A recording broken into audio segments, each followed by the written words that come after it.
Isso pode causar um mau humor? Mais do que isso, um desempenho, mudanças no nosso astral? Qual é que é a questão biológica disso tudo? Quem vai responder essa pergunta? E a gente está muito feliz, hein, dele estar aqui no estúdio com a gente. É o psiquiatra e professor do Departamento de Psiquiatria da Faculdade de Medicina da USP, Daniel Barros, que olha, o doutor já estava ali ouvindo todas as... Não sei se ocorreu alguma influência, se de repente você ouvindo alguma coisa ali, né, doutor? Nossa, é verdade, esse ponto. Quanta coisa influencia na nossa vida. Só essas influências todas já causam um estresse, né? Pois é, a própria discussão já é estressante, né? A gente já fica daquele jeito. Bom, obrigada pela gentileza Sempre um prazer de estar aqui com a gente. Doutor, o nosso corpo vive uma coreografia, assim, digamos, os hábitos, né? Nem todo mundo tem hábitos, mas muita gente tem. Acordar naquele horário, assim. Quando você muda algo, porque 1 hora, para algumas pessoas, parece algo muito bobo. Ah, tudo bem, acordo às 8, vou acordar às 7. Mas tem gente que acorda habitualmente às 4 e vai ter de acordar às 3 horas da manhã. Assim, de bate-pronto, já tem efeitos psíquicos na nossa cabeça? Tem e é ruim. Os efeitos são ruins. Já Aliás, chegou com a sinceridade. A gente precisa fazer uma conta que ninguém está lembrando disso. Não é que a gente vai mudar o horário uma vez por ano. A gente vai mudar 2 vezes por ano, porque tem a entrada e tem a saída do horário de verão. Quando entra o horário de verão, você adianta. Quando sai o horário de verão, você atrasa. Então, são 2 impactos, são 2 mudanças por ano que a gente faz. Não é? Porque na hora de verão vem para sempre. Ah, adiantou o relógio e fica para sempre adiantado. Bom, ok, a gente paga esse preço e tal. Não, mas daí acaba o horário de verão e volta. Quando a gente está acostumando. Exato. Ou seja, duplica o desafio. O impacto negativo. E o impacto, isso assim, não tem muita dúvida, é negativo no nosso cérebro. Porque, de novo, 1 hora parece que não faz muita diferença, mas isso muda a arquitetura do sono. O sono tem uma arquitetura, ele tem fases. E quando você é obrigado a acordar mais cedo, fora inclusive do horário que você está acostumado da luminosidade, isso causa uma bagunça na nossa arquitetura no sono, no descanso, e isso traz consequências em vários setores. Você estava falando da indústria, tem estudos mostrando aumento de acidente de trabalho nos momentos, nas primeiras semanas após a entrada do horário de verão. Porque o corpo fica aqui em desordem, assim, essa mudança gera uma desordem e isso mexe com a nossa concentração, por exemplo? Exato, diminui a concentração, aumenta risco de depressão. Tem estudos que mostram, inclusive, na entrada do horário de verão, aumento de risco de suicídio. Então, não é uma coisa pequena, não estou dizendo... Eu, particularmente, sou contra, eu não gosto. Eu não me acostumo. Eu sou dos 25% dos brasileiros que não se acostuma nunca. Ah, é? Tem uma pesquisa que mostra que 50% dos brasileiros não se acostuma nas primeiras semanas e 25% dos brasileiros nunca se acostumam, estão sempre passando mal. Enquanto, não é que passando mal, é claro, a gente sabe. Sim, desconforto. Fica desconfortável, o sono não fica a mesma coisa, não descansa igual. Que bom poder ouvir um médico, ó. Clarissa, Débora e Theo, por favor, gente, estejam aqui comigo nessa grande conversa. Se alguém já quiser fazer uma pergunta aqui para o doutor. Quero. Tem uma maneira, então, da gente tentar se precaver de alguma forma, ou tentar evitar esses danos de alguma forma? O que você aconselharia, então, doutor? Então, tem. Porque se a gente pensar, sobretudo nas regiões temperadas, no Brasil isso não acontece muito, né? O horário vai mudando do verão para o inverno. Os dias são mais curtos no inverno e são mais longos no verão. Isso vai acontecendo gradualmente com o passar dos meses. Então, o impacto da mudança de luminosidade no dia a dia, fora do horário de verão, não é tão grande, porque a gente se acostuma aos poucos. Então, qual é a tentativa, se isso acontecer, que eu torço para que não. Faça aqui, deixa aqui meu apelo. Estou adorando que o doutor já está trazendo, olha, fantástico que a gente possa ouvir isso de um psiquiatra. Se isso acontecer, o ideal é você fazer aquelas mudanças graduais. Você ir dormir 15 minutos mais cedo, uma semana, 15 minutos mais... Mas é uma maneira de tentar diminuir esse impacto da mudança súbita. Né? Porque aí você vai também simulando uma mudança gradual. Mas a gente tem que lembrar que a luminosidade, sobretudo a luminosidade do Sol, é o principal marcador biológico do nosso ciclo de dia. A gente tem um ciclo que chama circadiano, que dura cerca de um dia. E todas essas mudanças biológicas que a gente tem, o grande marcador é o Sol. Quando a gente faz uma mudança súbita, a gente traz uma disruptura nesse relógio biológico, né? Causa o que a gente chama de jet lag social. Tipo nas viagens que a gente tem de viajar e se adaptar ao fuso horário, que tem gente que não se adapta nunca. Exato. Fica azedo a viagem inteira, mas disfarça porque pensa, já paguei, saiu caro, vamos aproveitar isso aqui, mas que não se adapta. Doutor, a questão da melatonina, por exemplo. O nosso corpo funciona, né? Quando começa a anoitecer, o nosso cérebro essa indústria cerebral já começa a trabalhar para, tá chegando a hora de dormir. Quando você muda o horário, tem uma bagunça nessa questão, por exemplo, da melatonina? Sim, porque a melatonina, ela é um neurotransmissor que ela não dá sono, mas ela sinaliza para o cérebro que está chegando a hora de dormir. Um recadinho. É um recado, olha, se prepara, tá anoitecendo, daqui a pouco você vai dormir. E ela é produzida com a redução da luminosidade. Tudo bem que a gente já bagunça isso bastante com a luz elétrica e com as telas e tudo mais. Mas como o grande marcador é o sol, com o diminuir da luz ambiental, você começa a produção da melatonina.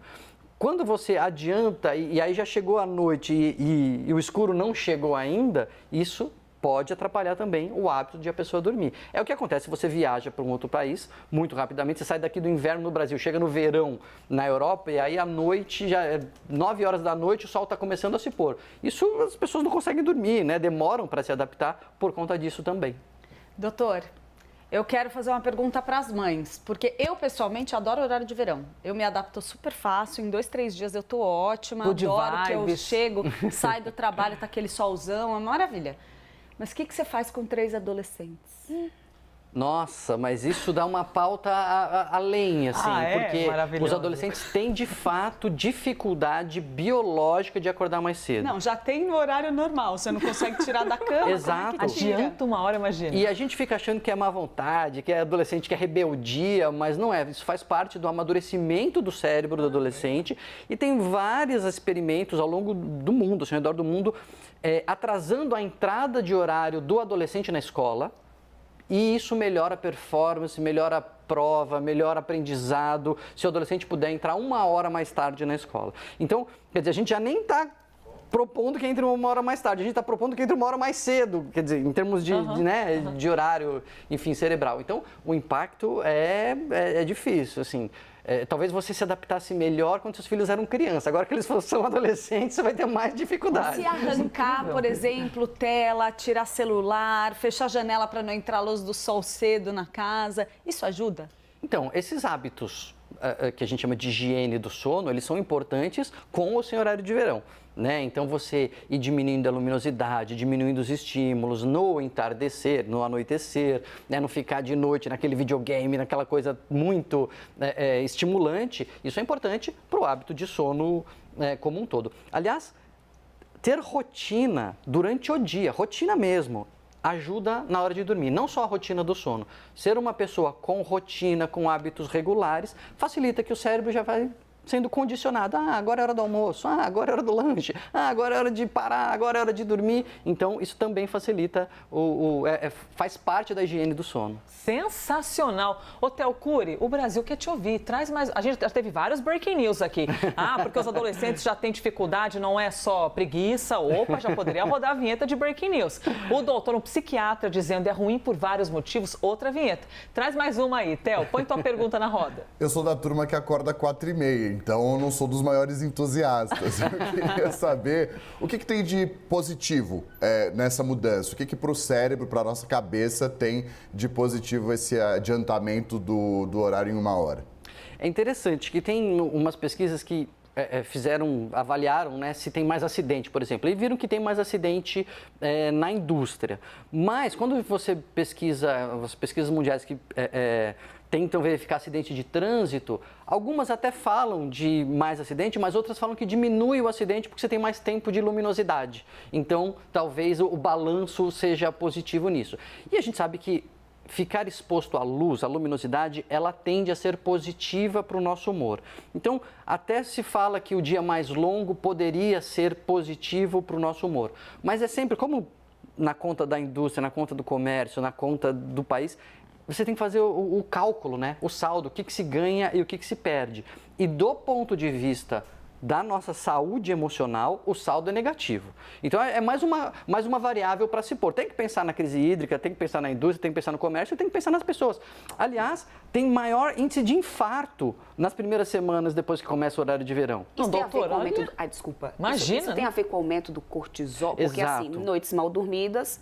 Tem a questão da melatonina, como a Elisa lembrou, mas a gente também tem um aumento do cortisol. O que o aumento do cortisol traz? O cortisol é um hormônio associado ao estresse. E ele tem um pico no despertar, porque é para você acordar e já sair, né? Por isso pra a gente vida. fica, às vezes, irritado, Ninguém sabe por quê. Acorda de aí mau fala humor. Assim, é TPM, né? Não é não, gente, é o cortisol. Nossa senhora, aquele azedume. E é o horário de maior risco para infarto, de fato.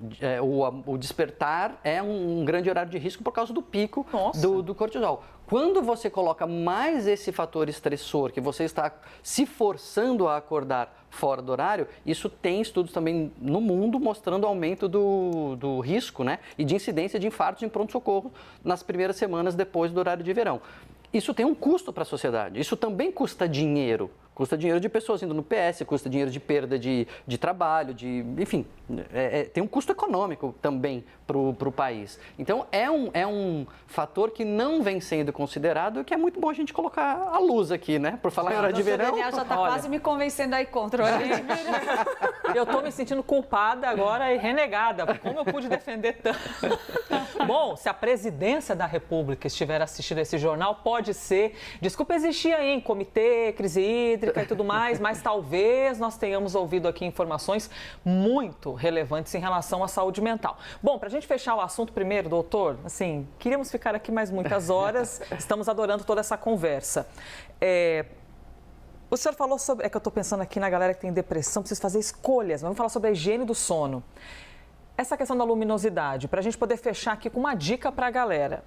Quase ninguém consegue ir para a cama sem levar o celular. Por qual motivo, doutor, seria importante deixar, sei lá, 1 hora antes o celular distante? Por que isso é bom? Para a gente poder ter consciência sobre a nossa saúde mental. O celular, ele é uma fonte de luz, né? Então, a gente fica com uma fonte de luz muito perto de nós, diminuindo a produção de melatonina, que ela precisa do escuro, né? Além disso, normalmente o celular está estimulando o nosso cérebro. Então, você não está desacelerando, você está acelerando o seu cérebro. Isso tem vários estudos, sobretudo para adolescentes. Celular no quarto na hora de dormir é um veneno mesmo. Não é fácil. A gente precisa se forçar a desligar ou a deixar fora ou a colocar os aplicativos de limitação de tempo, mas se a gente faz isso, de fato, a nossa qualidade de sono melhora. Para quem tem ansiedade e depressão, terrível também ficar com esses estímulos antes de dormir. O sono adequado, ele é remédio para ansiedade e para depressão. Então, o sono inadequado, ele é um veneno. A gente tem que tentar cuidar melhor da nossa higiene do sono. Sensacional, simplesmente amamos muito tudo isso. Doutor, muito obrigada por ter vindo aqui conversar com a gente. Daniel Barros, psiquiatra, professor, e o jeito maravilhoso com que ele fala, já dá para perceber que é professor mesmo, do Departamento de Psiquiatria? Isso. Da USP. Exatamente. Fantástico, muito obrigada. Obrigado eu.